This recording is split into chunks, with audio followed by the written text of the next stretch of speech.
But did we start?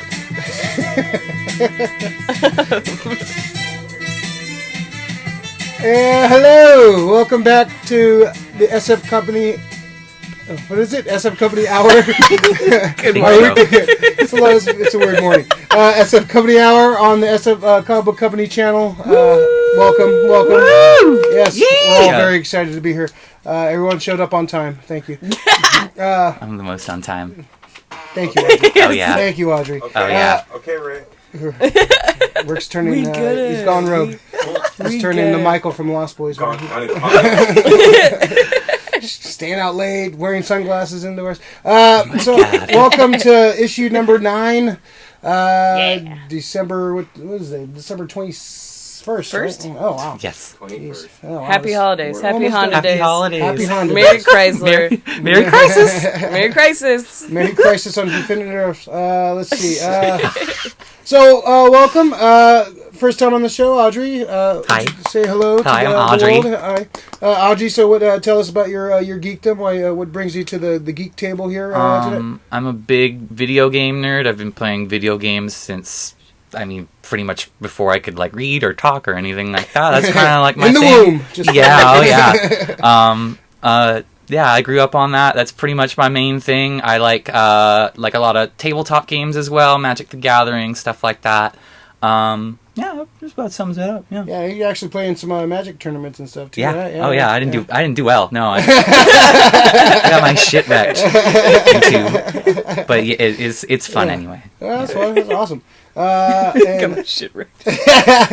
And our returning champion, Emily, second time on the show. Welcome back. Barely a nerd. Yes. Just Again, just a guess about being a barely a nerd. I'm just here just to... that's highly just to be contested here. by a lot of people. I think you gotta look at your It's inner nerd. the- So it's just the embrace inside. it. Embrace your dark side. I'm trying. This Embrace your show dork makes me side. try. The show actually is I should try to be a nerd. I should be more introverted and, all those I saw you You're reading a big comic nerd. book the other day. You're a big nerd. Huge nerd. And she was reading a comic book the other day and left it on the floor. Oh my god. That's not nerd. See, bad, I that was her just being a rebel. Just like, I'm just leaving it on the floor. I'm not a real nerd. I'm just constantly denying this new version of myself, yes. Yeah. So, Embrace the dork side. Word. Yeah. That's where the fun is. I know. Over in our corner, our engineer extraordinaire, Rick Dees. Yay! Doesn't suck. Rick doesn't suck. Don't put it like that in that sentence structure, dude. Come on, man. That's not cool.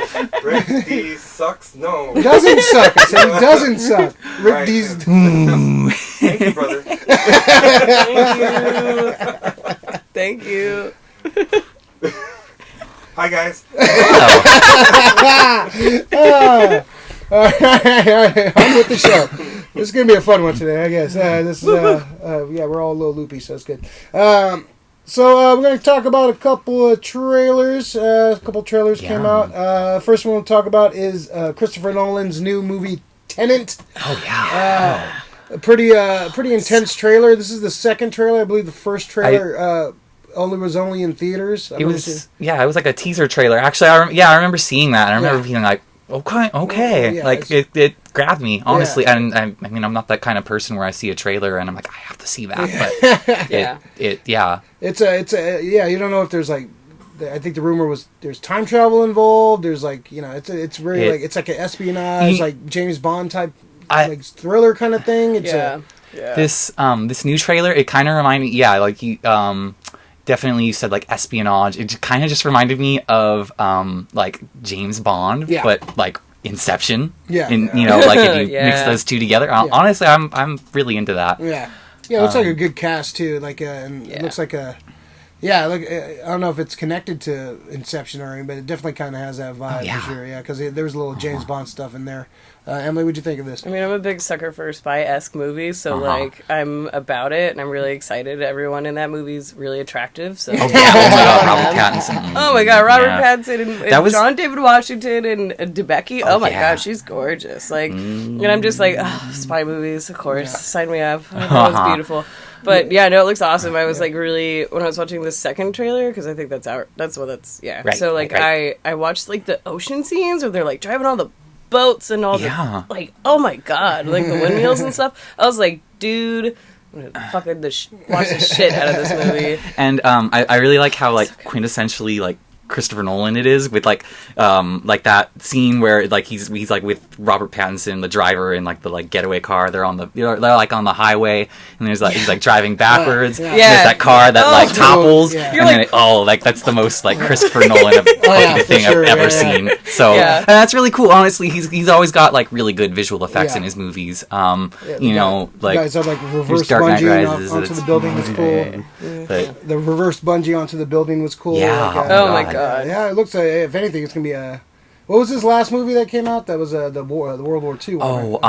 Dunkirk. Dunkirk. Yeah. Yeah. Oh, I never saw Yeah, which I wasn't. I mean, it looked great. I just don't know when it comes to storyline. You know, the people story want a was- little bit. When it comes to war, everybody wants a little bit more action. So Yeah. So Rick, what'd you think of this trailer? it was cool. Yeah.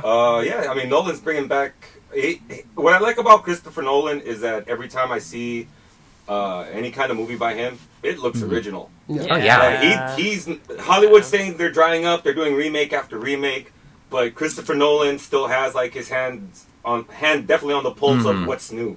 And he likes pushing the fucking boundaries. He's fresh. Yeah, he really has his own like unique kind of visual like language sort of like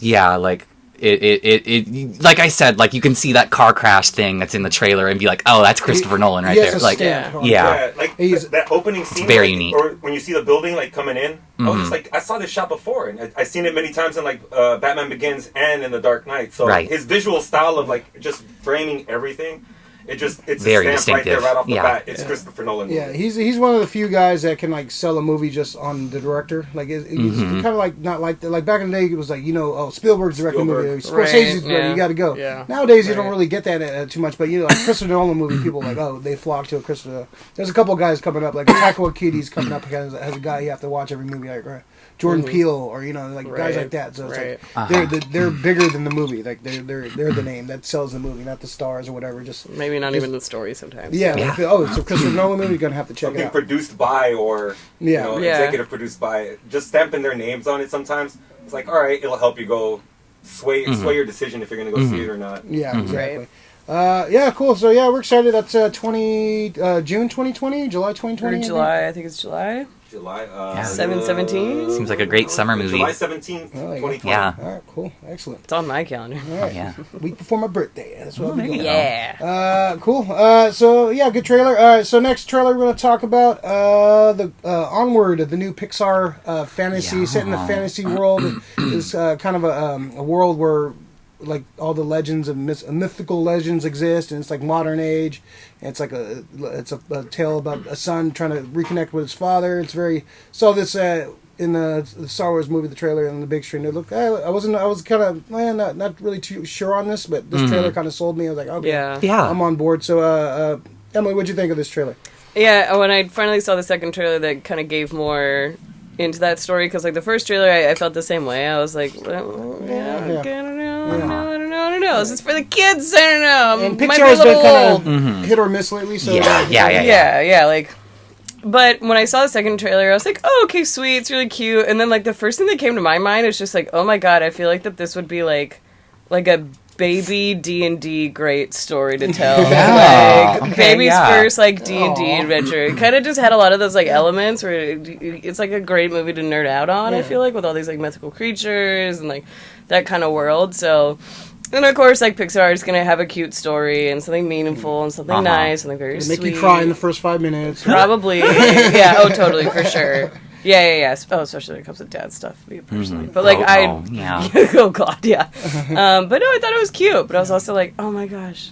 Yeah, I should probably let my DMs know. No, it's a good point. That just definitely can like introduce like kids, a generation to like this kind of mythic, kind of like this kind of like D&D kind of culture, and like there's cool like stories out there to tell. So Audrey, what did you think of this? I mean, seeing this trailer, actually, I watched it for the first time like last night, and like I'd never heard anything about this movie before. I mean, I barely ever hear anything about Pixar movies until they're like out. I really kind of dig it because I mean I feel like Disney Pixar, they've been really like like experimental with kind of like what they like. You have stories like Frozen. There's like it's kind of a different sort of conflict. Like Wreck-It Ralph, Wrecks the Internet or whatever that was called.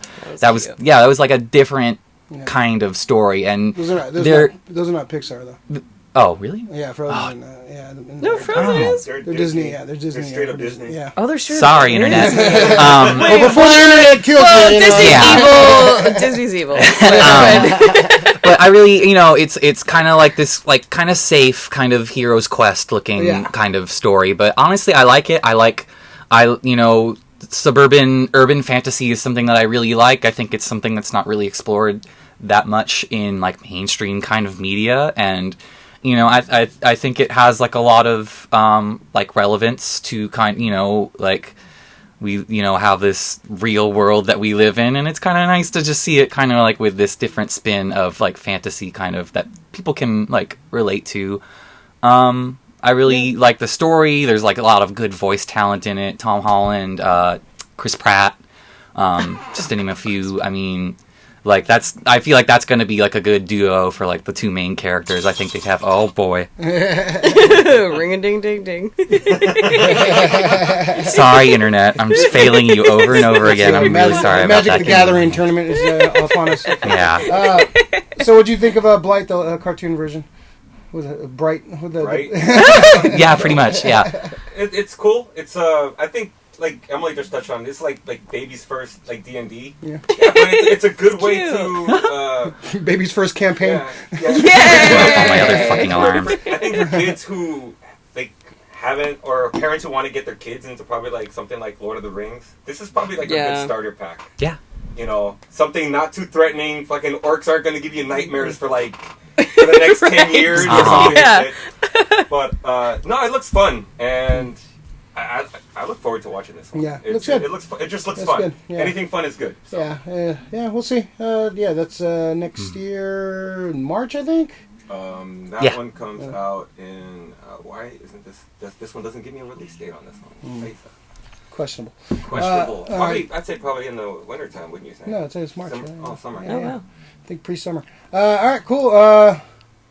Let's see. All right. So I put this story in the rundown for Rick because he's a big Wile E. Coyote mark. So there's a Wile E. Coyote movie in the works. The famous Looney Tune Coyote. There was a few years ago. There was a movie in the works originally for a Wile E. Coyote movie, and the plot was it was like a cartoon courtroom drama. Wile E. Coyote was suing Acme. I think that was one of the original story ideas. I don't know what they're going. Oh my god! Yeah, so you got amazing. I'm gonna love that. So I wouldn't mind seeing a little bit of that. my cousin Vinny with stuff. Oh my god! The Utes. Oh, I can see Bugs Bunny as a lawyer. That'd be great. Oh my god! Hell yeah! So I'll go to you. You're the Wile E. Coyote expert here. What do you think of this news? Are you okay? See, this is what scares me. This is what scares me about having a Wile E. Coyote movie. Wile E. Coyote is probably my favorite character in all of Looney Tunes. My mom used to just look at me and she's like, sometimes you're like that Wile E. Coyote. I'm like, what do you mean? You're smart as hell, but you're dumb as shit. And I understood as I grew up watching Wile E. Coyote. I'm like, damn, why doesn't he just order takeout or something? He's not hungry. Yeah. He has money to afford all these gadgets, but he can't get Grubhub. He has purpose. Grubhub or Postmates, Wile E. has purpose. But the thing that scares me is the reason they took him away, it was too violent for kids. Yeah. Like, a kid was going to be able to find a box of dynamite somewhere and just, all right, here we go. I'm going to put it in this rock. For lunch! And light it, and the rock's going to fall on me. I don't think things work that way, but it just scares me that they're going to cater to... It's going to be a watered-down Wile E. Coyote. It's not going to be the true intent of the character. It was just, he's pure mayhem. Yeah. It's it's almost like that commercial, right? Yeah, exactly. That's the Wile E. Coyote, that dude. But in reverse, because shit actually works out for him. I'm scared.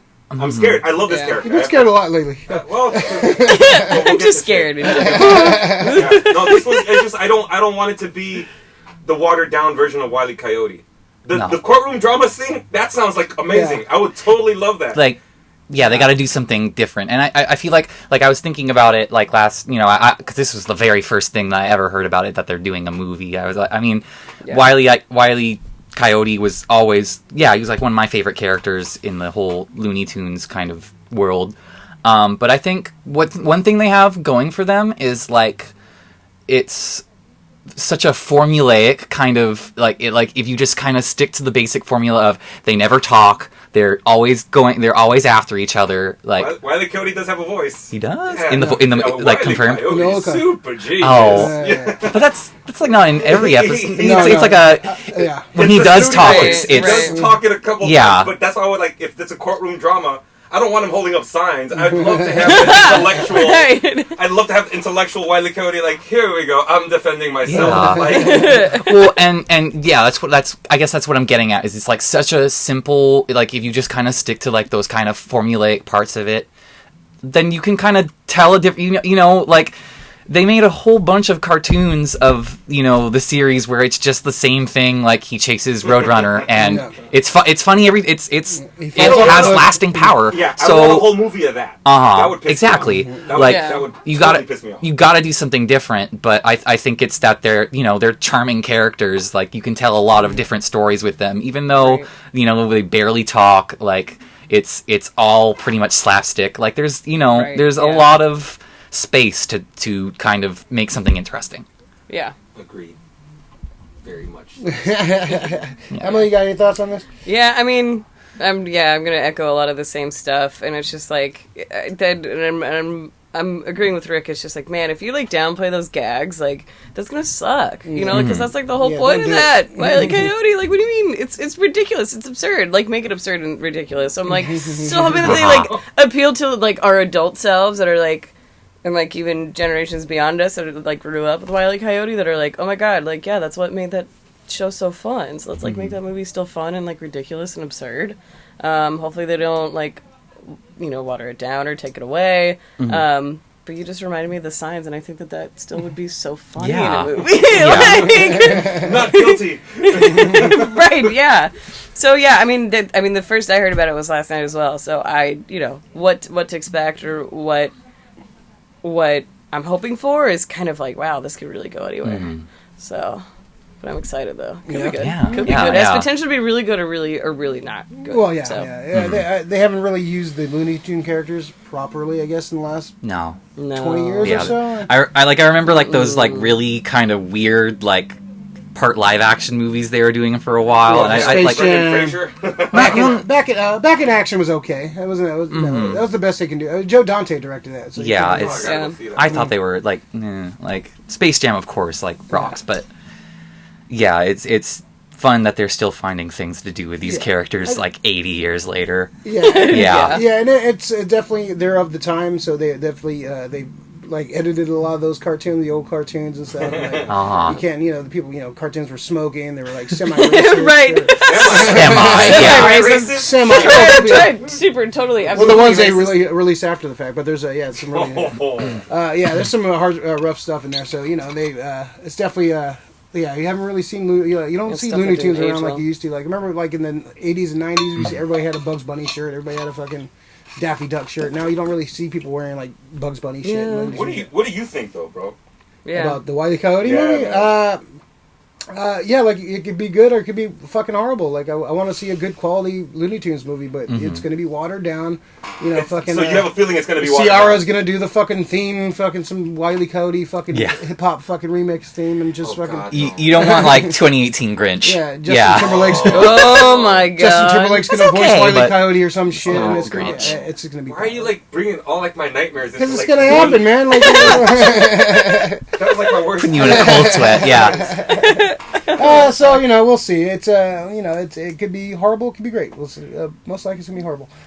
So all right, let's go on to the next thing. We're just kind of a quick little. Since it's the holidays, kind of going back. And what do you think? What do you remember? What's your best childhood memory of a gift you received as a child?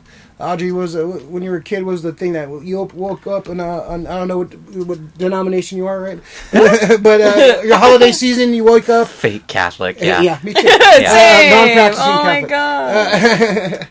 Rick, you're a non-practicing Catholic, right? Yeah. Pretty much. Damn, a room full of Catholics. Oh, man. It's for appearances, yeah. So, when you actually cared about Christmas back in the day, what did you wake up to in the best morning you remember opening up a present? Like, this is what Christmas is all about. I was talking about this earlier. It was 1995. I was like, I was 3 years old. My brother was 5, and he really wanted Super Nintendo. It was like his kind of like, when we got it, I was excited, but I didn't really know why. So we got, my dad bought Super Nintendo with some games off of somebody from, he's working with at the Warfield. Nice. And the old TL discount. Yeah, I mean, it was something that my parents bought, because my brother wanted it, and of course it was something I could enjoy as well. But I mean, I got super attached to all these, there was like Donkey Kong Country, Super Mario. We had Super Mario All-Stars, so I could play the NES games. Zelda, it kind of captured me and turned me into the gigantic fucking video game nerd that I am today. Nowadays it's like my brother who, doesn't quite have the time for it as much, and I'm like the big, gamer, which I put in big quotes.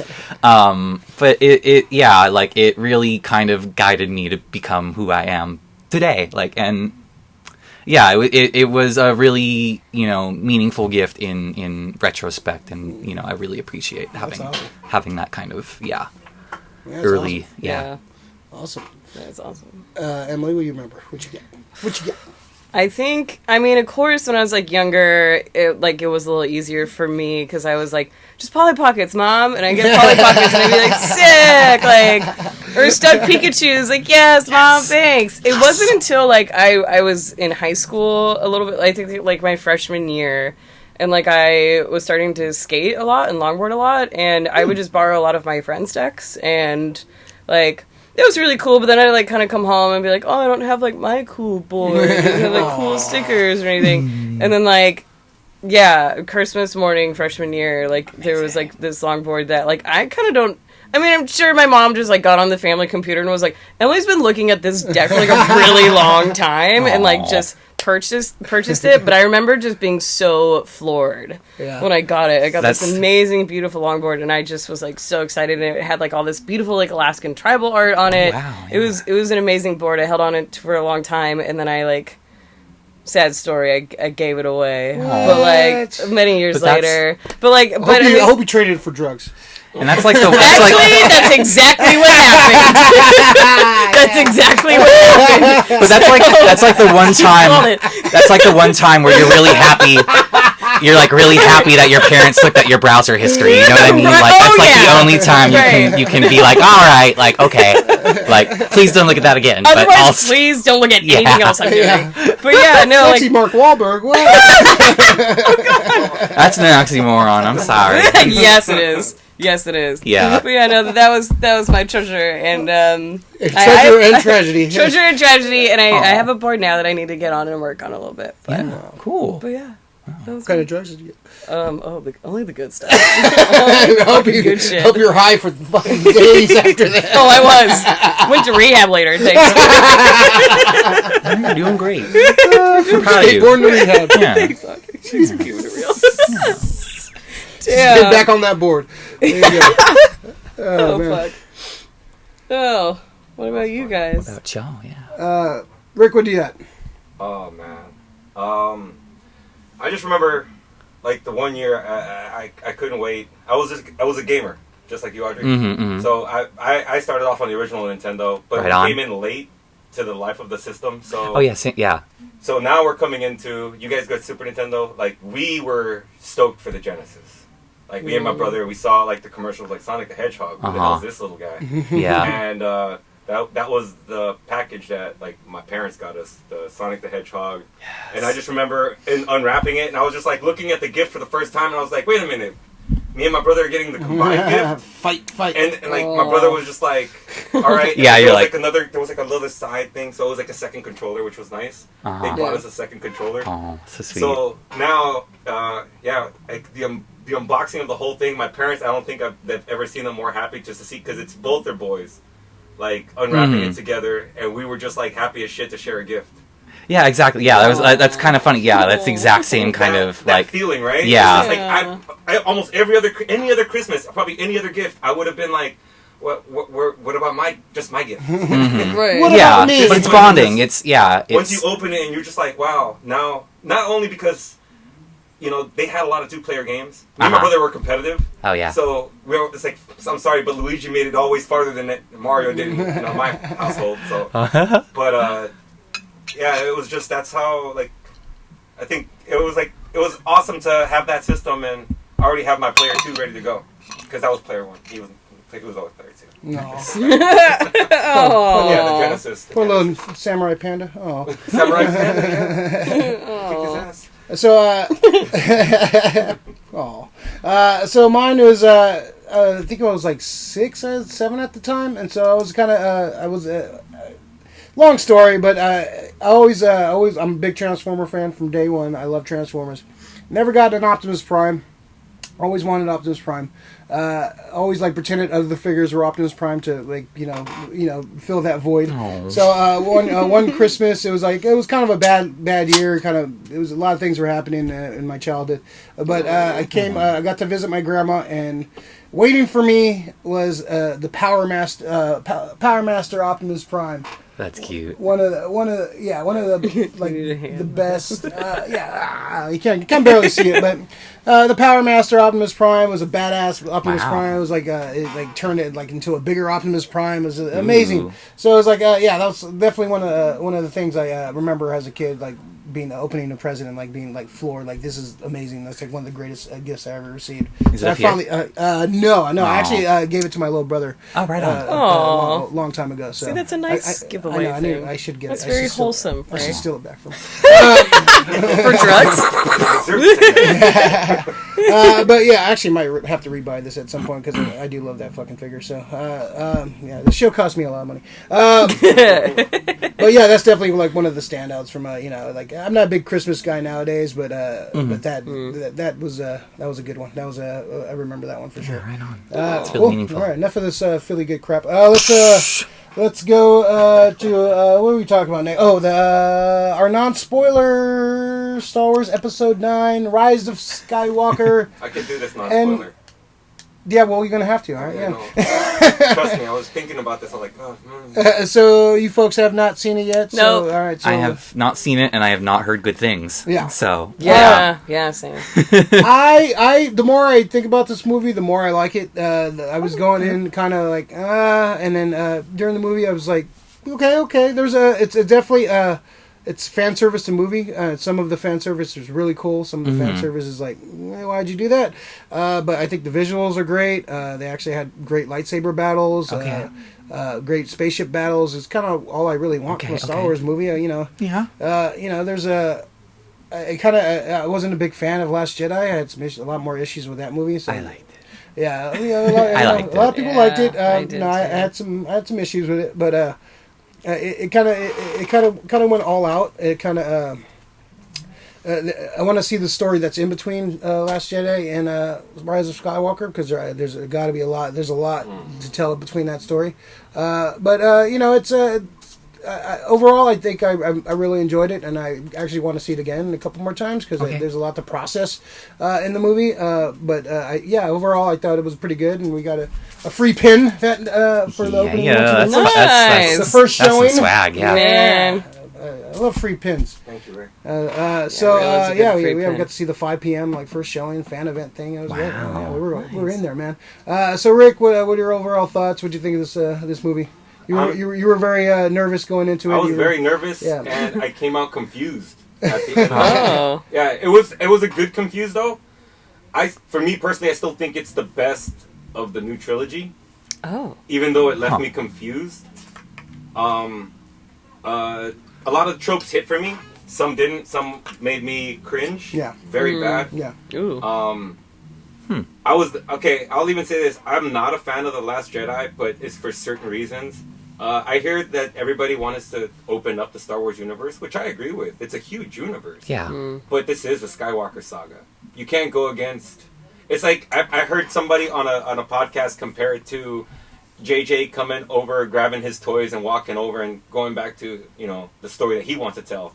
But I kind of feel that Ryan, there was like everybody was playing the same game. He comes in, rewrites the rules, and then it's like, all right, this is the new game we're playing. And I'm like, you know what? Nobody likes that kid on the playground. I'm sorry. It just bothered me certain things. And this film, I think they spent a little bit too much time fixing things that JJ and the fandom didn't like. Some things I was good with. That's goofy. Some things I was good with. Some things I wasn't. Yeah. And I understand why they had to do it. But no spoilers. So I'm just gonna I still think it's the best of the trilogy. This new trilogy. Visuals are awesome, and I actually think that this is probably the finest acted Star Wars movie of all time.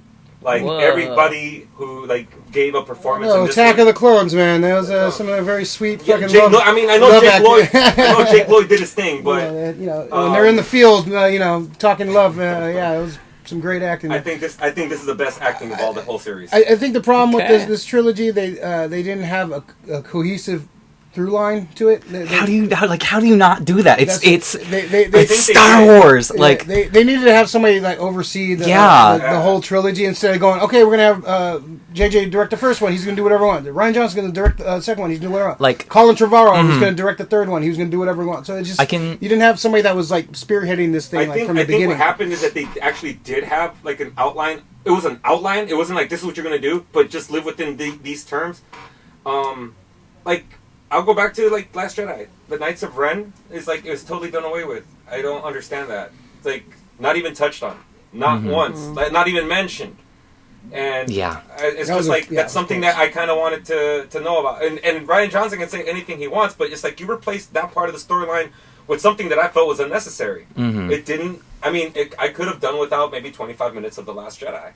It's not Last Jedi review. I'm sorry. But I mean, I see what you're getting at because it's hard to not it's of course it's a trilogy, and I think one kind of thing about going along how they kind of didn't have this cohesive plan of what they wanted to do. I mean, I think if they decided they wanted to go all fan service Force Awakens, and Rise of Skywalker, that would have been, if all three movies were like that would have been great. If they decided to go the deconstructive route of Last Jedi, I mean, if they did that for all three movies, that would have been, I think... And that's why I came out feeling confused. Yeah, exactly. You did all this different shit. I was and then, what's this, what's that, trying to process everything. But exactly. Yeah, and then and then they kind of backtrack it, and it just kind of seems there's no conviction in that. There's no, dedication to telling a really good Star Wars story. But yeah, I kind of look forward to the possibility of more Star Wars movies. I mean, I've never been a huge Star Wars fan, but I do like the world, the kind of, there's a lot of stories to tell in the Star Wars universe. You played some of the games though, right? Yeah, I've started Knights of the Old Republic. I gotta finish that up. Yeah. Jedi Outcast.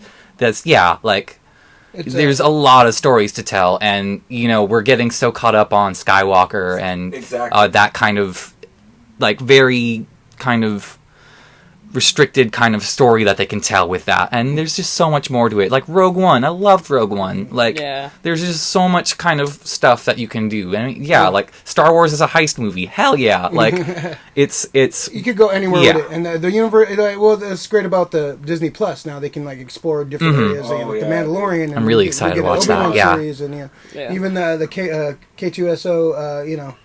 Casey and Andor series could be interesting, so it's I want a criminal kind of underground. They're doing a prequel, thing, so. Like a Sopranos. Give me the Huts or something. That would be I would love to see the Huts running shit.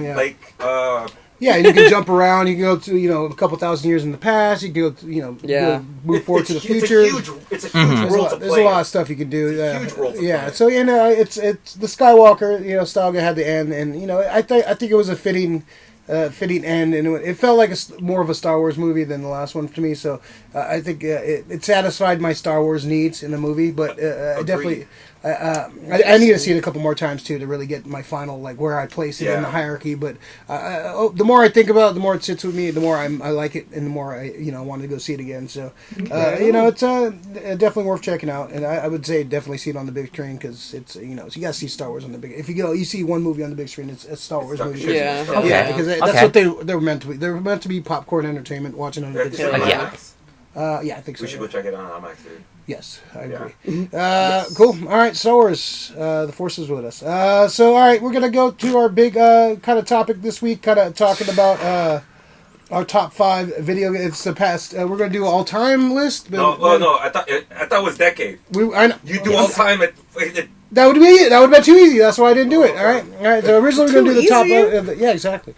Yeah, because I got my top 3 down already.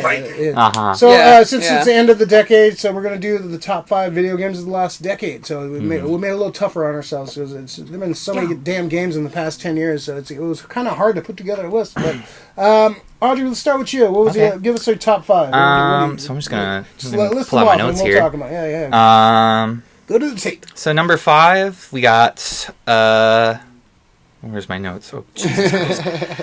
Number 5, we have Binding of Isaac Rebirth, and that came out in 2013. I want to say that's on most platforms that you have nowadays: Steam, Switch, all of those. Oh, what kind of game?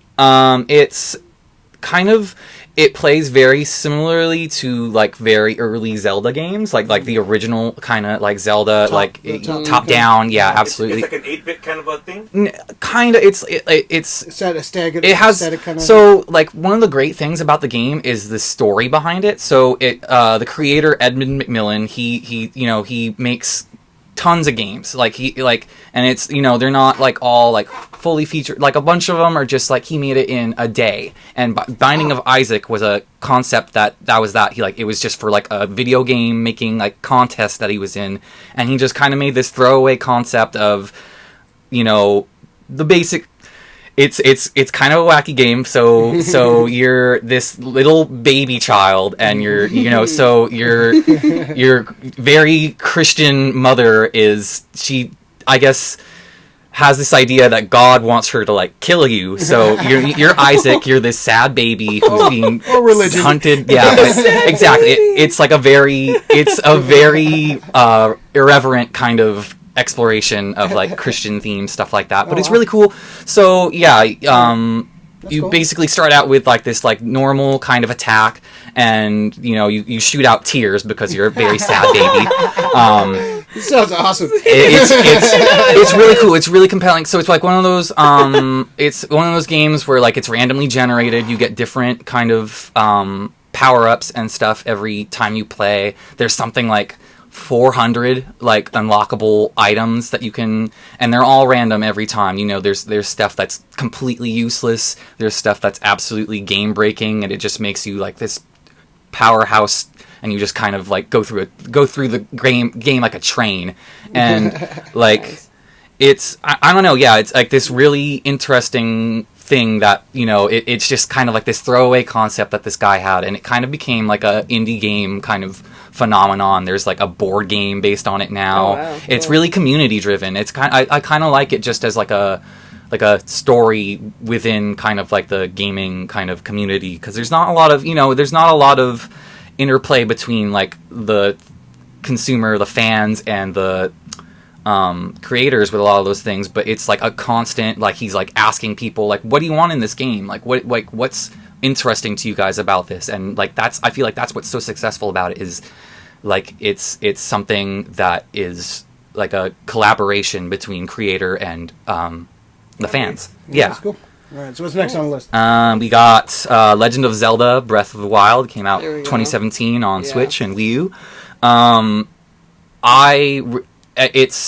I always that was my dream as a little kid to have this huge open world Zelda, this huge the land of Hyrule, this breathtaking kind of vision of what that place can be like. And it's I remember reading somewhere where basically it's kind of with the original Zelda that they wanted this huge world, but the NES can only do a couple of screens and stuff like that. But it's like their vision 20 years ago of what they wanted Zelda to be, and it's like really like you can tell they had like, you know, all these ideas, and it's kind of like, one thing I really like about it is the combat is like super fun, because, you know, it's not just like, oh, you have the master sword. Like they really tried like a lot of new things, like you can pick up weapons from enemies and, you know, change out your armor and stuff like that.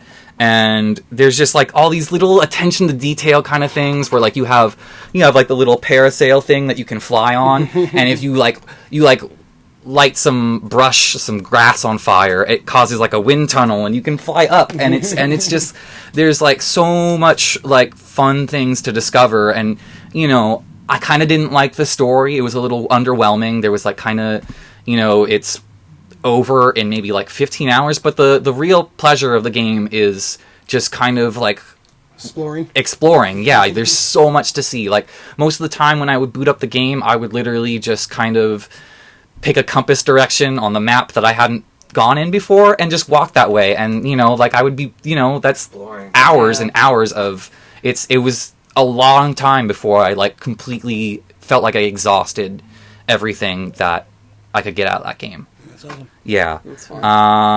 Number 3, we have Cuphead. I can't remember. Oh my god! It came out in like that game 3 years ago, 4 years ago. Yeah, I think like 2016. 2016. I think. That's awesome. That's on most platforms. Yeah. It's rough too. It's hard. It's so hard. It's so hard. I mean, I'm someone who really likes challenging games. Yeah, that's a game for you then. But it's like classic gameplay too. It's basically like Contra. Like you're playing Contra and Gradius basically, and just beautiful, absolutely beautiful freaking 20s, animation. 20s style animation, like that old 20, like kind of like what was it, like the Betty Boop kind of that old like Fleischer, pre-Fleischer kind of cartoon style. I love that art direction. They even have like the grains on the you can you can unlock like different filters. It's really cool. Yeah, like there's so many good character designs. Like they just kind of seem like classic animation characters. Like, you know, they'll just take like, oh, like here's a mermaid, or like here's like, and they just kind of have these really cute characters that you're there to like shoot to death, and it's really fun. Fighting vegetables and potatoes and shit. Like honestly, like one of my one thing that really stuck with me about that game is the soundtrack. It's like really, if you're into like jazz kind of big band sort of like music, like just as the soundtrack just by itself, it's incredible. Like it's kind of like my guilty pleasure when I'm like driving. I'm just driving around. Like it's like I still listen to it. Like like, you know, months after completing the game, getting A ranks on everything. Like it's Wow. We get it. I'm the video game girl. Yeah.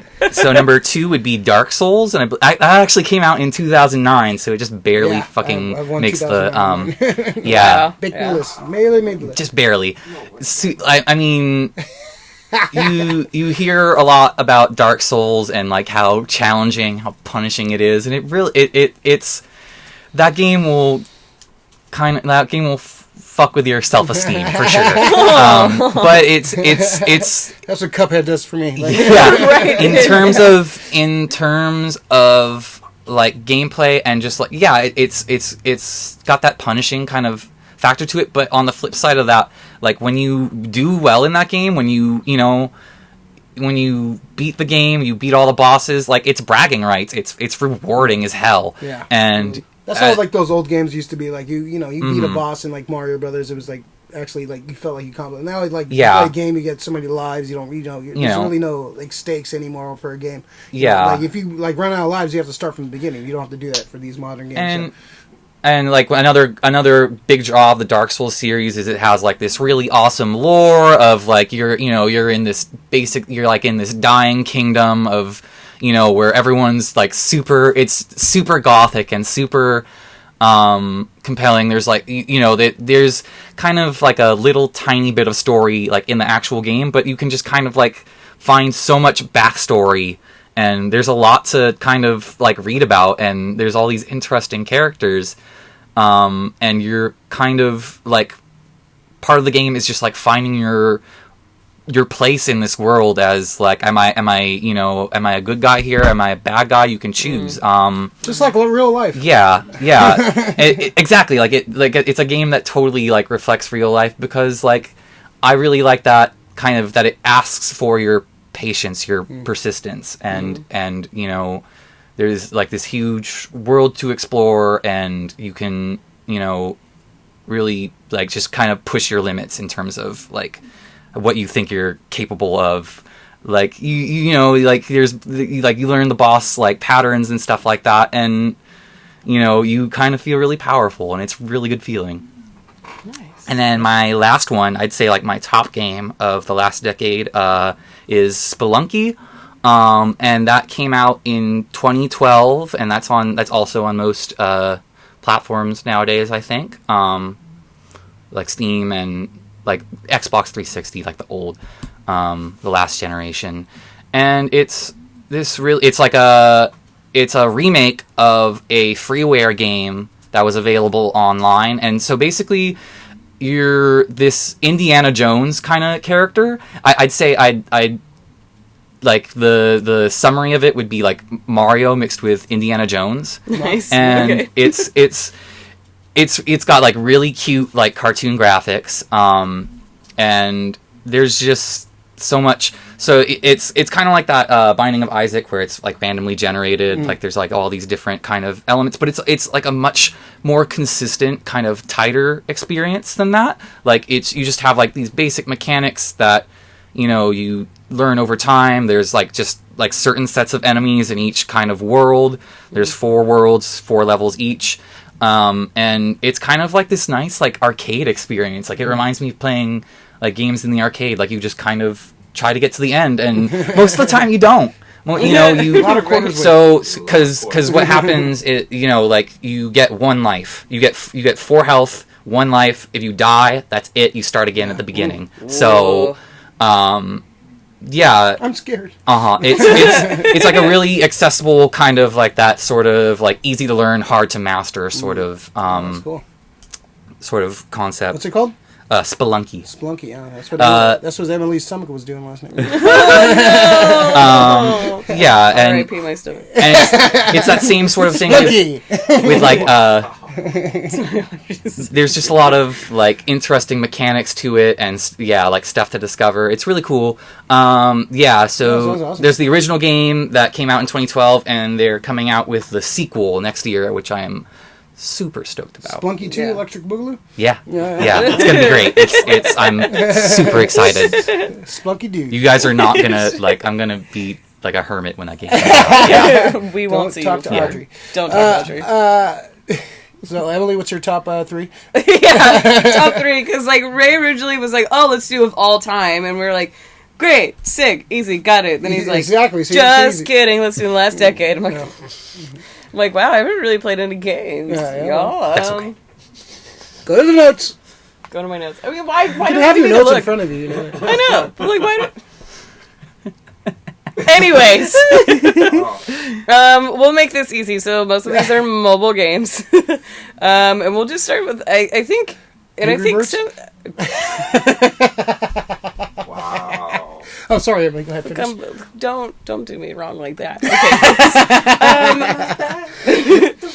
And it was a game I was actually really excited about, and some of y'all probably already know. But Pokemon Go was like so awesome. I remember like reading about it for like years before it even came out, and just being like, "Oh my god, there's gonna be like a mobile thing, and you walk around on your phone, and like you could battle your friends, and oh my god, this is gonna be so great!" Very like, exciting. It's like Pokemon in real life. Like, oh my god, and then it's on a grid, and you get to like challenge. Just because she said it doesn't mean you have to go on your app right now. Well, I was. He's like, I'm gonna check my Go right now. I'm gonna put a visual right there. There you go. I got a Bulbasaur. I'm getting the visual. I got Bulbasaur. You got the Bulbasaur? You just happen to see us. I gotta see Bulbasaur. He's got shades and everything. He's a red star, so it's cool. I know, he's so amazing. But and then I remember I was like, and like the more stuff was coming out in 2016, and I was like so juiced, and I was like, oh my god, and then I started like aligning like the date for when the game should be released, and I was like, oh my god, I'm literally gonna have a breast reduction surgery 2 days before this game comes out. Wow. And I was like, I can't leave my house. I can't leave my house. No.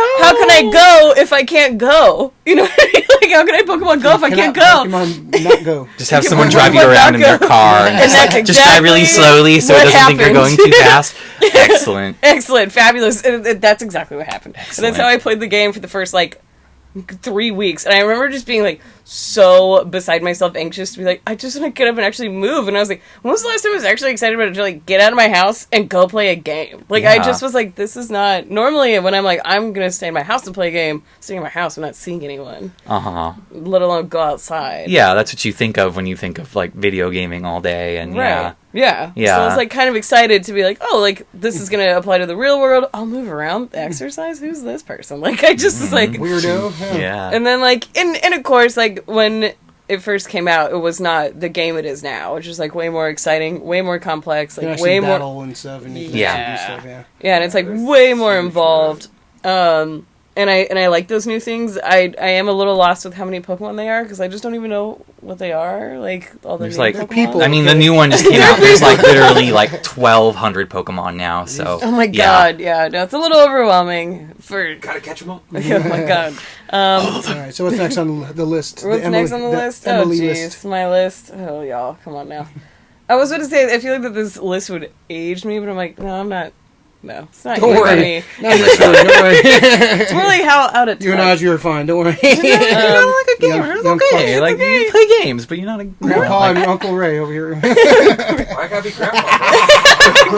Grandpa Rick. Grandpa Rick. I know. It's the TV show. Sorry. Horrible. It's like Uncle Jesse's hella old and shit, dude. That's not cool. Oh no, Rick and Morty. That was the joke. Okay. I was thinking about. I'm sorry. Jeez. Damn. You know what, damn. The roast of Rick right now. I'm sad. That's every show. So the roasting Rick segment. Yes. I'm I'll take that over the games I need to talk about anyways. Just kidding, Rick. Just kidding. All right, so stop stalling, Emily. What are you doing? I know. Is this just your top one? I mean, pretty much. That's mean. The second y'all saw me play this and were boo, when I first picked up Smash Bros. Came out. What was that last year? With the new ones? Yeah, the new Smash Ultimate. Smash Brothers Ultimate. Super Smash That's on my list too. So oh, good! Yay! Y'all saw me blow chunks at that game when I first. Oh, 3. Yeah, Rick's on all 3. All right. Nice. Yeah. Okay. Oh my god. Audrey's definitely the best out of all of us. I know Audrey is the best. She's the sorry, right now. Our main girl Peach. I haven't played in a while. Played both. I played everyone here, and definitely Audrey's definitely the best one here. I think. You beat me twice. Yeah, I was pretty proud of that. You'll have your day. You'll have your day. You'll have your time. Emily, we're gonna have to try to play. It's gonna have to happen. You beat Graham, so that was cool. Yeah. I don't think that even happened. Actually, I don't think that even happened. But I've played it a handful more times, only a handful. Less times than I wish I had a Switch, because if I had a Switch, then I'd be playing the shit out of some games. It's definitely one of the best fighting games. I love the original Smash Brothers. So, I didn't get to play the one on the Wii. So one thing I really liked about it is Super Smash Bros. Got really, really big off of Melee. There's this huge community that came together and turned it into a real fighting game. Yeah. And you watch people play that today, and it's mind blowing. It's there's I have no idea what's going on. It's way too fast, to be honest. It's so fast. And then the 2 games after that kind of slowed it down a little bit. It was a much more patient kind of game. But I like Ultimate a lot because it's kind of like the Smash game for everybody. It has every character, it has every stage. Yeah. It's not too fast, it's not too slow. It has everything you could want. Yeah. It's So who's the character you use? Pikachu. Pikachu's my character. Whoa. Okay. Fight it out. You guys have to fight it out. You're gonna beat me though. You gotta have secondaries. I'll take one more. You can take 7. Well, Samus is my second then. So. Samus, yes. You can rock Samus. My mean bitch. Audrey, who's yours? I really like Peach. Peach as one of my favorites. Duck Hunt is if I feel like trolling people. Oh my god, it's the most trolling character. Yeah, he's Duck Hunt is the internet fucking comment section of video game. Yeah. Just throwing bombs at you. Yeah, young Link is my other favorite, and I'm really glad they brought him back. Like, you know, like you never thought there's characters you never thought you'd see again because like, oh, you know, they want to show you like the new characters, but they just like, it was really nice that they brought everybody back. The new ones I like Little Mac's great. Cheap as shit, I love knocking people out. And Marth, I'm a big Marth fan too. Marth great. Rick, you're I use everybody. Linkovich. Everybody. What do you mean everybody? You use fucking Link. That's Link's you use Link for like 20 years. What are you talking about? Linkovich? We used to have Linkovich. We used to have battles, man. We'd stay up till like 4 a.m. There'd be like 6 of us playing on the 64. Wow. Just like, hell yeah. We just having bloodbath battles, fights, people walking out of the room, throwing controllers. That was all Rick. They never walked out. They walked out victorious. That's not. Victorious, history right? tells us otherwise. All right, so Emily, was your number one? Oh shit! I went backwards then. Because I was. Whoops. So this work.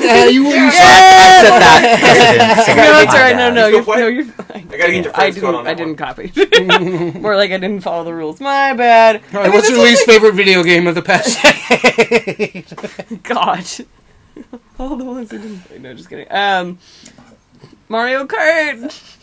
The mobile game or the mobile game? Yeah, it was fun. It was fun. Yeah. It's fun. It was fun for the first 2 weeks. Yeah. Oh yeah, I know. That's exactly my point. Is like Mario Kart was like super fun for the first 2 weeks, and then you're like, okay. And then I gotta wait for like new stuff, and it was like kind of repeating the same like levels over and over again. It was like, I could not get with that control scheme. Like there was just no way it's gonna like. And I mean, like I got the one on the Switch, so it's kind of like if I really want to be playing. If I really want to be playing Mario Kart, exactly. I want to get the Switch one. Yeah. If they get me a double dash on that game, that'd be sick. Oh, double dash. If they did like a double dash version, it'd be nice. Yeah. I'd be all about that. But it's a good I love that game. Oh my god. Alright, so I'm going to jump into my top 5. Top 4 now. So Emily stole one more. Smash Brothers. Arkham Asylum, 2009. One of the best video like superhero games. Period. There's a whole series of them, but I went with the first one since it was definitely like started the genre that series going. It was you play Batman and you're going into Arkham Asylum. You're using his detective skills. Like the fighting is badass. You fight like 20 guys. You feel like Bruce Lee just taking out a whole army of folks. Like the combat's really good.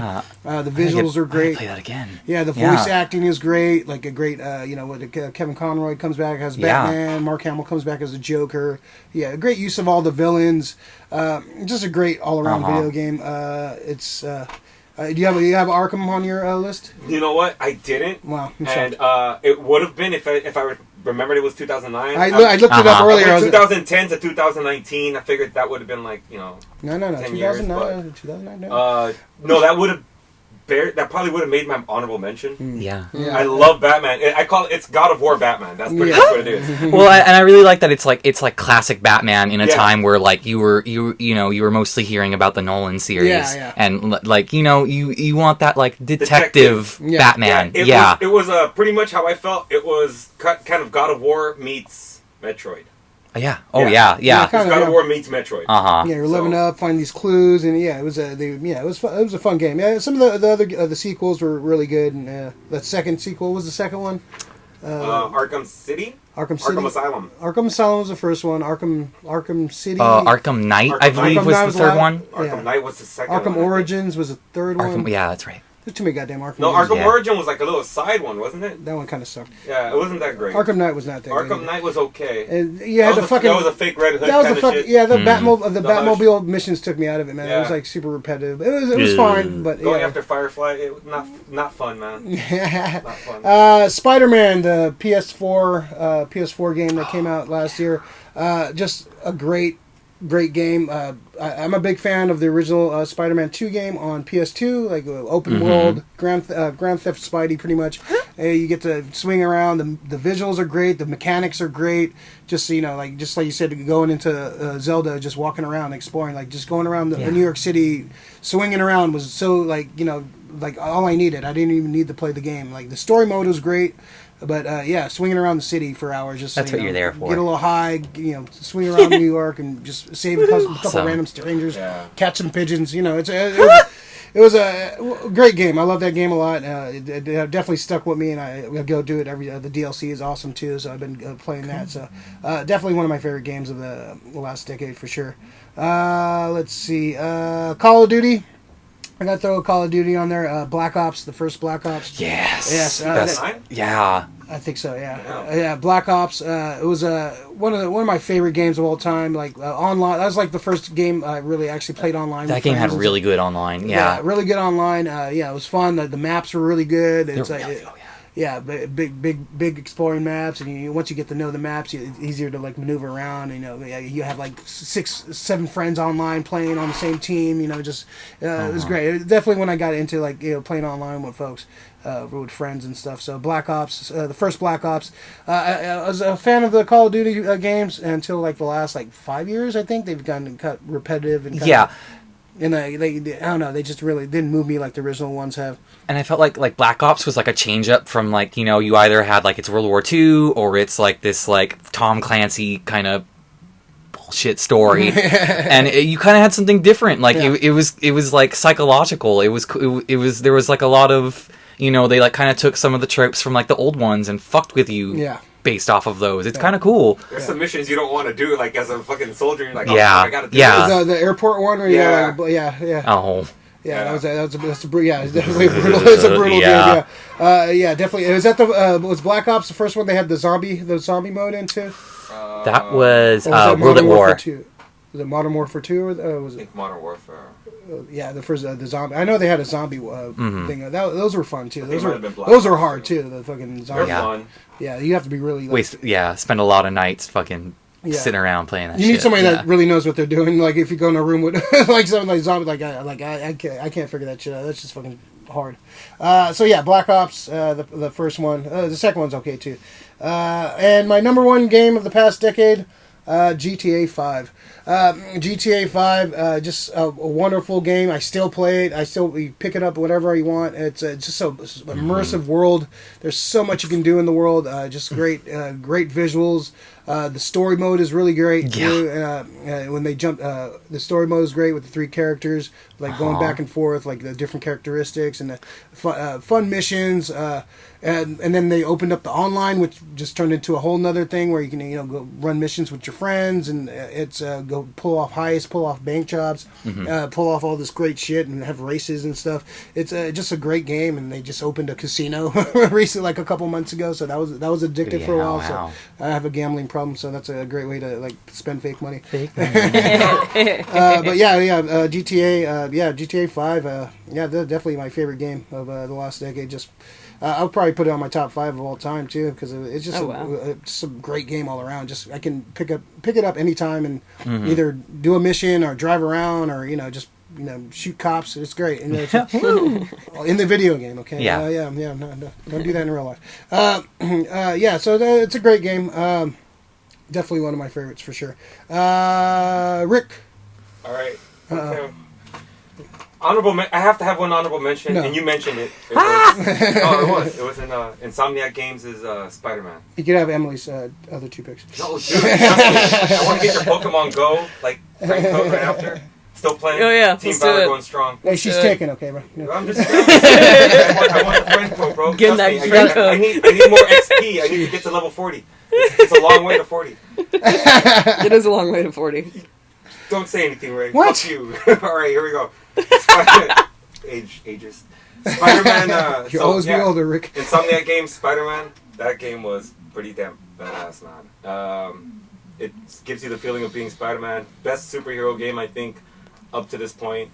It's just a great game. It gives you every feeling that you want when you're playing a superhero. You actually feel like a superhero. Your Peter Tingle?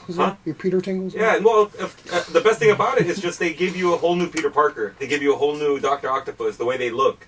So it's just like you're connecting to these characters now. It's not a Tobey Maguire. It's not a Tom Holland or anybody. It's just the game designer's version of Peter Parker. So Spider-Man would be my honorable mention.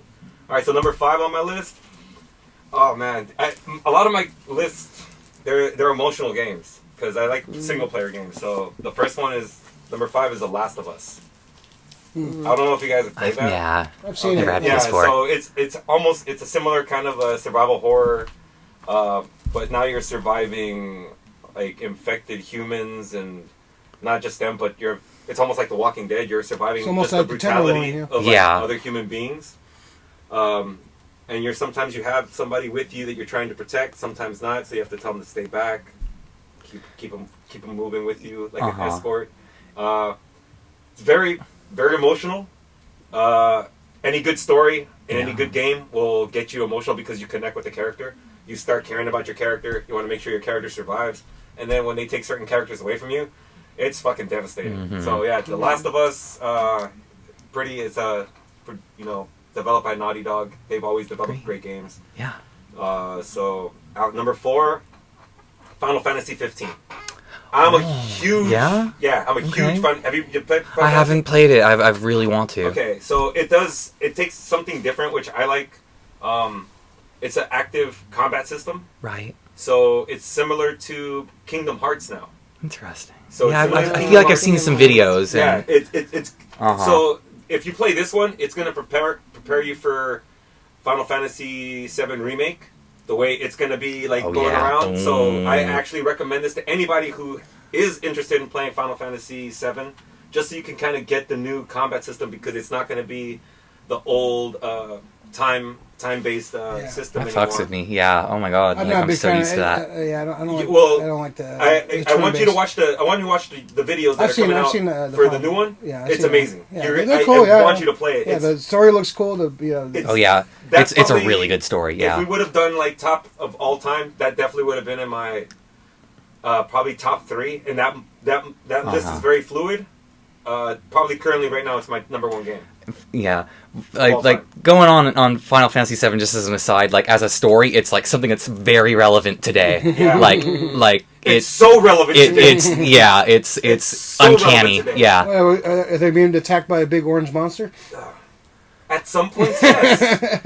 At some points, yes. No. It's not really orange. It's a little bit more red, but I could say yes. And it does exactly what it does. So. Okay. Right, what's next? Number 3, we already touched on it. Smash Brothers. Yeah. So Smash Brothers. I was right about one thing. Yeah. No, Smash Brothers is awesome. It just barely didn't make it onto my list. Mm-hmm. Yeah. It's probably the best fighting game of all time to me. Yeah. Just because I've gone through. It's no Clay Fighter. I've played all of them. No. I've played Virtual Fighter. I've played Pit Fighter. I've played them all. And the one thing I can say is this is the one game that when I lose, it's fun. It's actually really fun because I can still watch the rest of the. I still watch the rest of the battle going on, and sometimes you look at somebody else and you're just like, all right, here we go. It's like you want to see what their other character. You're so caught up in what you're doing that you don't get to enjoy the actual game as a spectator. So if I go down sometimes early, which doesn't happen often. Fuck you, Ray. It's just a fun game to watch, and so yeah, that's number 3. Number 2. All right, so the last 2 in this entry for me, it's Rockstar is one of the best game developers out there. I am in love with these, with all their products. There's a lot of stuff that I wish they would make. I wish they would make a Bully Part 2.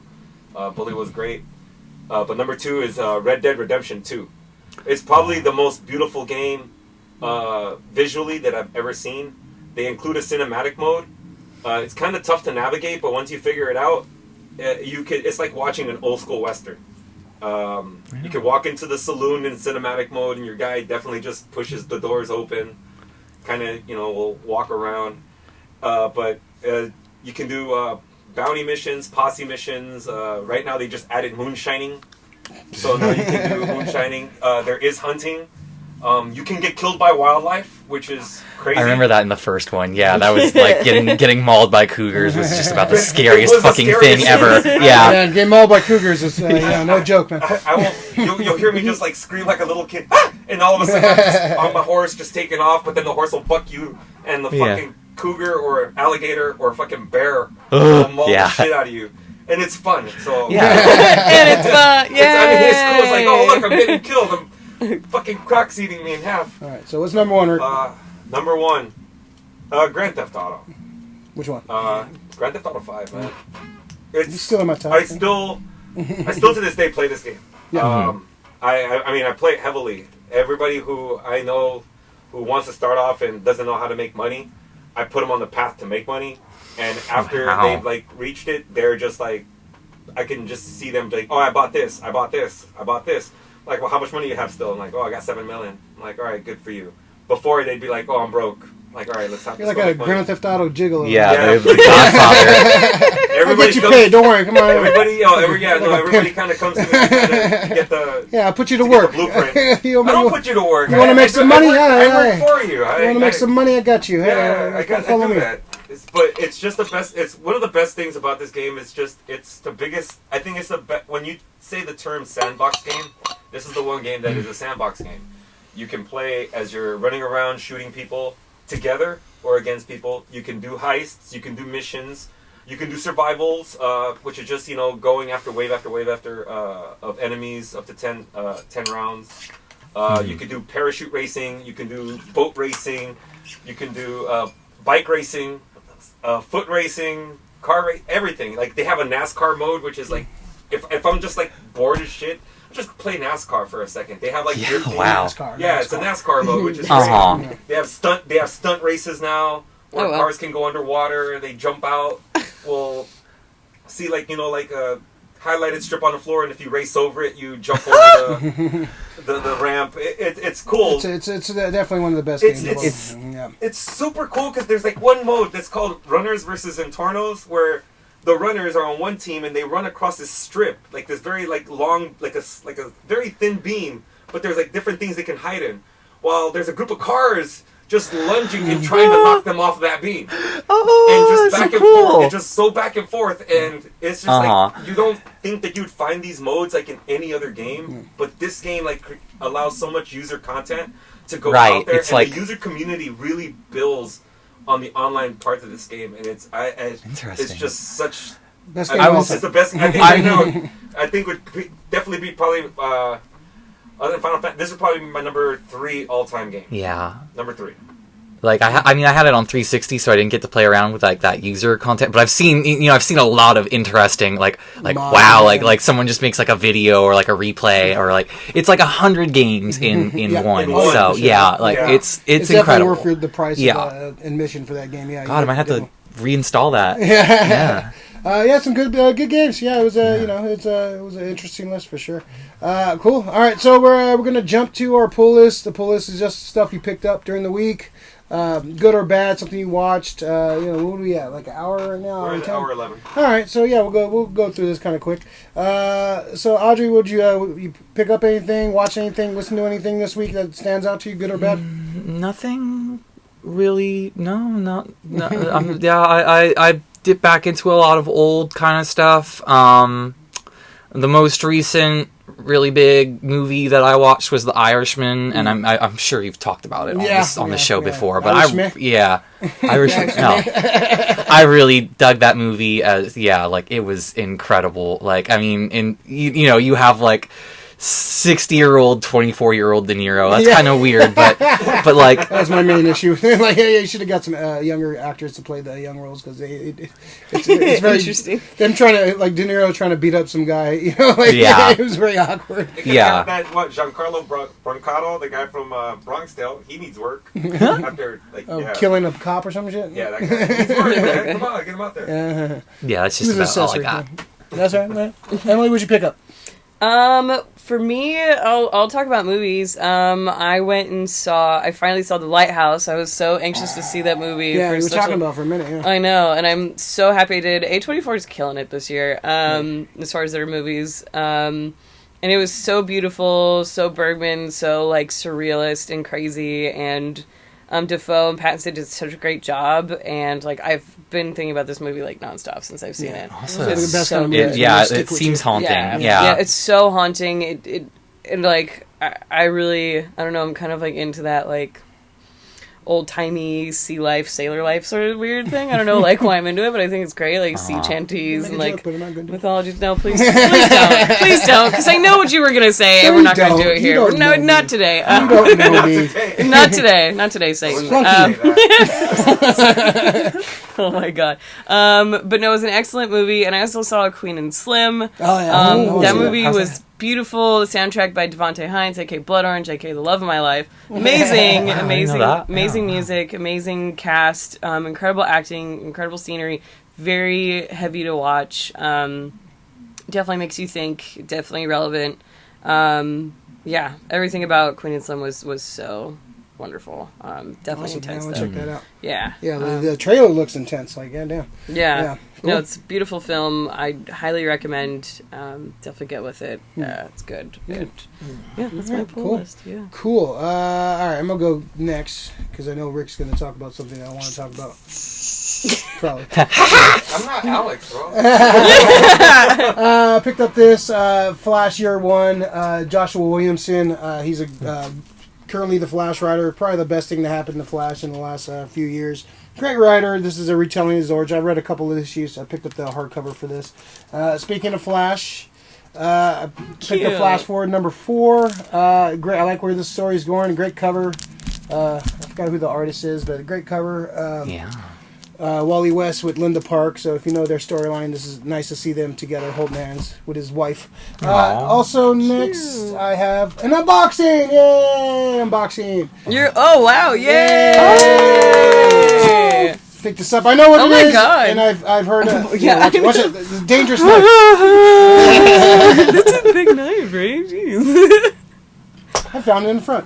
There you go. Picked up from Entertainment Earth. Pre-ordered this a few months ago.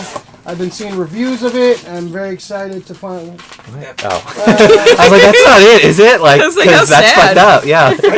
Cloud, the action figure. Yeah. So yes, one of my favorite characters. One of the greatest characters of all time. Nice.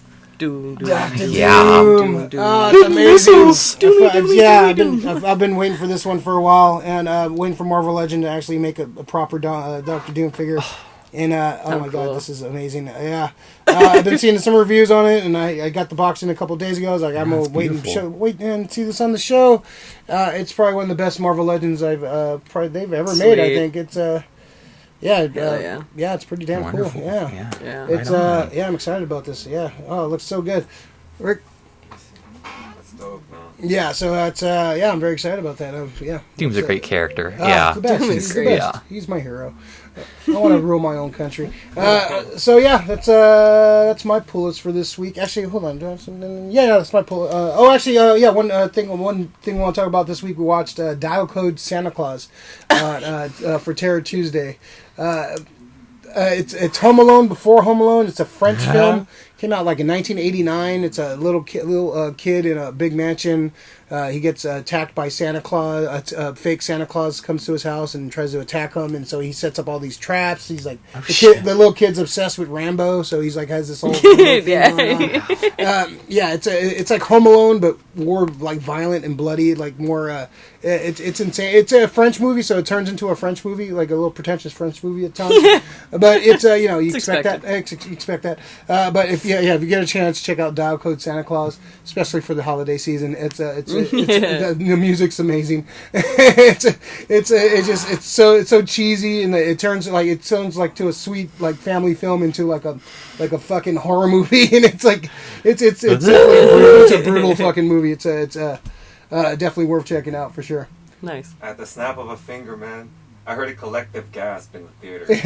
I was like, "What? You guys are at Terror Tuesday, and you guys are like, what the fuck is wrong with It's called Terror Tuesday. You're supposed to be terrified." That movie is pretty much like you said. It's Home Alone. I think it's like Home Alone. Oh, they totally ripped off that movie. Home Alone ripped off that movie for sure. Yeah. Oh yeah, totally ripped that off. Yeah. Oh yeah. But even better, it's like he's protecting his like grandpa the whole time in the movie. Like he's like, "Don't worry, grandpa. All this shit's happening to the little kid," and he's still telling him, "I got this. Don't worry." He's scared as shit, but I got this. I'm like, this little kid's a fucking badass. Yeah. And he's got a mullet. You can't not love a kid with a mullet who's like obsessed with Rambo. And like, it's not quite Macaulay Culkin, but Macaulay Culkin would fucking that'll do. Die. He would kill that fucking Macaulay. Yeah, it's just I think this. Sorry, Kevin McAllister, you're old news, man. It deserves a fucking U.S. remake. Oh yeah, that'd be but a rated R version. Yeah, like a hardcore, not a fucking soft fucking PG. It's intended not to be Home Alone. It's intended to be more like Halloween. Yeah. Oh shit. So, all right, Rick, what's your pull list for this week? So I have two. Just started last night because my buddy told me that it was on. I was excited to hear about it. Probably would have made my list if I played the goddamn game. Is The Witcher. The Cavill, Henry Cavill movie. Henry Cavill. How is it so far? Henry Cavill. It's good, man. Yeah. It's super good. It looks like Netflix, right? Yeah, it looks like he really enjoys playing the character. Okay. You could tell, like, in his body language and the way he's immersed in it. Mm-hmm. So either he played the game or he read the books, but he's invested. Yeah. So I'm super juiced to see him, and like some of the other people in it are. I'm not too familiar with some of them. I'm sure I've seen them in other things, just been like probably supporting actors. But everybody so far in the show, they're doing their thing. How many episodes? You know what? I have no idea because I just started. It's 8 episodes though. Okay. Okay. Yeah, 8 episodes. Cool. Okay. So I started episode 1, and it's good. I was very, very happy with it. When you say it's good, it's good, huh? Yeah, it's good. Are you trolling me, right? Yes. All right. Very So much so. second one I watched was just to go back to it because I know it's coming out soon, and I want to see the remake. Frozen. No. Damn. I just watched Dune. Oh, okay. Dune. Oh. Yeah. Nice. I didn't know about that. The remake. David Lynch. David Lynch is. Denis Villeneuve is fucking. I mean, it's funny to see David Lynch actually taking on something like adapting something else, like not something like a kind of original or something that he really like. Yeah. Is suited to him. Dune is. It would have been like a tentpole movie or a franchise movie at this point, right? Yeah, with Jodorowsky. Jodorowsky. Yeah, that was if you ever see that. That's a really good one. The making of his movie, the movie Dune movie he wanted to make, like it was like David Bowie was supposed to be in it, Mobius was supposed to do the set design and who was going to do the music too? There was somebody that was going to do the music. Oh my god, no! There was some crazy. He had a crazy if you want to watch a great documentary. Jodorowsky's Dune. Yeah, I think Alex turned me on to that. It's actually that's why I kind of went back to it because I was watching Jodorowsky's Dune the other day and I was like, you know what? Let me watch Dune because I know the new one's coming out. I want to see the differences that they're going to do. But it's an epic film, man. I just don't know if this is going to be. I don't know how they can attack a movie like this.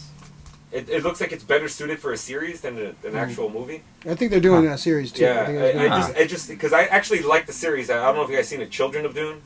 Yeah, it was like Sci-Fi Channel. Yeah, it talks about like Paul Atreides after he's already in charge and everything, and gotta get that spice. Spice the melange. Spice of the worms and worms of the spice. So Dune and The Witcher. Right. Dune and The Witcher. All right, cool. Okay. All right, so we're gonna go to our hidden gem. So a hidden gem is just guest show and tell, like something that's personal to you, something like kind of underrated, kind of like not in the mainstream. Let's see. How about I'll start. How about that? Okay. So I'm gonna bring out my King Kong from King Kong versus Godzilla. Look at him. Look at him. He's a little guy. He's King Kong from the he's a good boy. 63 King Kong versus Godzilla. I picked this up at a convention a few years ago. I think it's went up in price, but I love it. It's a goofy version of King Kong. It's the Japanese Toho version of King Kong. Yeah. So it's it's a hard figure to find, and I'm glad I found it. And it's definitely one of my favorite designs for a character. It's kind of goofy, but I love this King Kong right here. So King Kong from Godzilla vs. King Kong from 1963. One of my favorite. I think it's a Bandai. One of my favorite little figures. Kind of a hidden gem, man. You don't see this too often, so definitely one of my favorites. Audrey, what you got for us? What's your hidden gem this week? One thing, and this is kind of like a higher video game nerd kind of thing. One thing I really like doing when I'm just kind of bored looking for something to watch is watching video game speedruns. Oh yeah. They have this biannual event called Games Done Quick, and they just kind of they for a week straight they just run games as fast as possible, and it's for charity for MSF, Doctors Without Borders, Prevent Cancer Foundation. It's kind of inspiring because they raise $1 million every time. Wow. And it's just really compelling because these guys play these games completely differently than you would play it as just kind of like casual experience, sort of like I'm just playing games for fun. Like one that I can definitely recommend is Super Mario 64 120 stars. Oh man, it's about an hour and a half. Like and that's incredible. That's I've seen that one. That's like a star a minute, and it's like it's like a movie length, and it's really cool because it's like dramatic too. It's like you're just like seeing this like whoa, what? I'm stuck right now. It's really right. It's so funny because like you'll see something that you were stuck on, and the dude will just like shove Mario through the wall and just kind of like warp. Yeah, it's really. Oh, so it's not. They break the shit out of all these games. Oh my god! There's some where it's just completely unrecognizable. Like I said, from how you play it. It's just kind of like if you're curious, just like think of your favorite game, look for the speed run of it. You'll probably get your mind blown. It's wow. I recommend it. It's great. See, like especially a game that's really hard and like you look up a speed run. Like, like fuck you, man. They just kind of I think there's a Batman NES fucking speed run. Like really? It's like 9 minutes. Really? Yeah. I'm battling with level 4 still. It's a tough fucking game. Awesome speed runs. We got Emily. What's your hidden gem for the week? I have 2. I didn't bring one of them, but I brought another one. So the first one is I've been cracking back into my art supplies, and I don't know, for me, I'm a watercolor nerd. I like painting with watercolor. It's a lot of fun for me. It's been a while since I've gone into it, but if anyone ever wants to get into art or watercolor, there's something you can get even just on Amazon. I know Amazon's very evil, but you can get it in a lot of places online. It's a Daniel Smith complete collection of watercolor paints. And basically what they do is that they sample each color of their paints, and it's like, I think there's like 230 colors, and it's like on sheets. And so like all you have to do is just activate it with water, and then it just goes. And so it's a great way to try out paint. It's a great way to explore. It's a great way to like play with paints, and they're really pigmented and beautiful, and they're pretty pricey paints, and it's only $25, and you get like 4 sheets of beautiful watercolors, and it's awesome. So I ordered a new one, and I can't wait to get cracking at it again. So I've been doing some more art stuff, and this leads me to my number 2. What? You do art? What? I know, I do art sometimes. What kind of art do you do, Em? So, I've been playing on my iPad, and I'm not used to doing. I think I saw a sneak peek of this. Not super good at iPad stuff. I'm learning a lot, but Ray asked me some time ago, and after lots of trial and error, we are gonna show the logo to the show, and I'm so excited to show you guys. Oh, that's beautiful. He needs just like a little bit of love in some places, but this is pretty much the concept. Oh gosh. Yeah, he's cute. Yeah. SF Comic Book Co. So this is our guy. Ray, do you want to tell us more about the goblin, the creature? Yeah, it's kind of inspired by the old SF Comic Book Company comic, like the first issue, kind of like that same kind of creature, and like kind of Emily took with asked her like kind of couple visual takes I told her about, and she kind of took it and ran with it, and it's amazing. Wow, looks good. It's gonna look good on a t-shirt. I tell you that. We're gonna once it's finalized and all that, we're gonna do some stickers and shirts, and it's women's large. Yeah, thank you. Oh yeah, for sure. Yeah. No, you killed it. It's amazing. Right. Yeah, I was so I stared at it for like 20 minutes last night, just because it was just so enticing.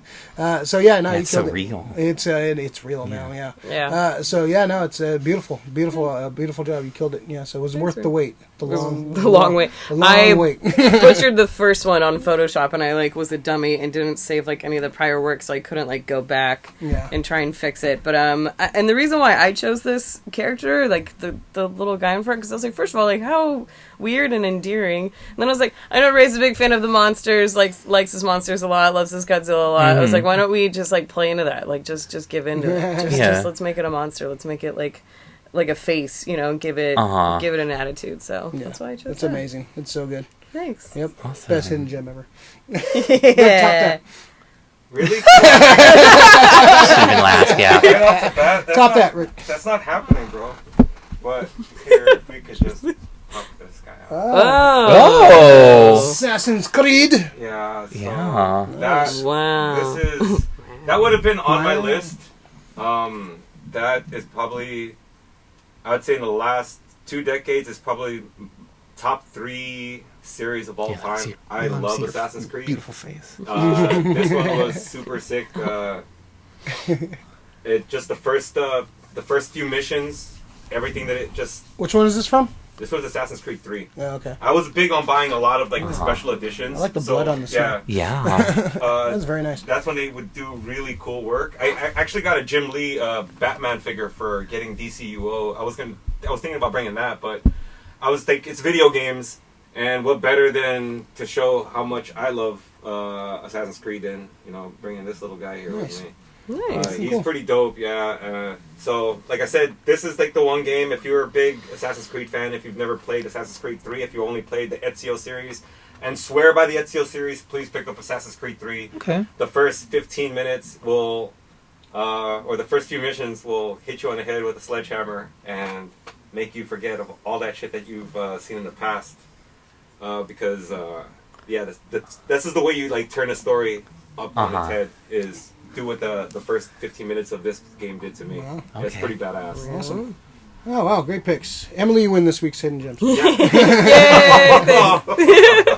Thanks, well, you didn't bring the fire like her, man. Sorry. Could have brought a starving child from Somalia for menudo, and you would have taken on. Oh, menudo. Yeah, so good. It was awesome. It was a good show this week. I think we'll break a record here at 1:30. Yeah, 1:30. Yeah, I think that might be the average of the show now. SF comic book hour and a half. Yeah, hour and a half. Yeah, hour question mark. Great show this week. Thanks for coming on, Audrey. Absolutely. Thank you very much. Thank you for having me. Yeah.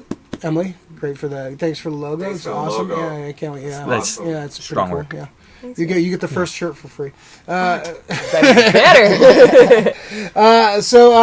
Just a shout out to everyone that supports the show. Like and subscribe to the channel as much as you can. Comments. Look for some new stuff in the new year. We're definitely gonna try to shoot some more stuff and kind of make this show a little better and add some more stuff to the show. And we're just kind of building here. We're still in the beginning process. We're on issue 9, issue 10 next week, and we're just gonna keep going, just keep chugging along, and it's going really well. It's been so far so good. So just look for the channel to evolve and more things to come. And Rick, you got anything for us? Just more shouts out to all the people that support Graham Gates for the theme, and Emily for the fucking logo. It's awesome.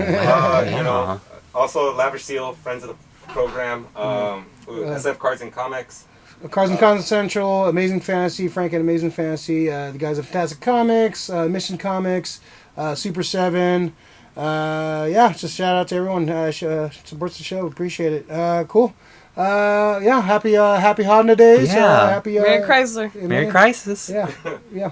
We're all very excited. So thanks for joining us. Subscribe. Have a wonderful day. Hit that like though. Real quick. Give it a like. Give it. Like it. There we go. Yeah.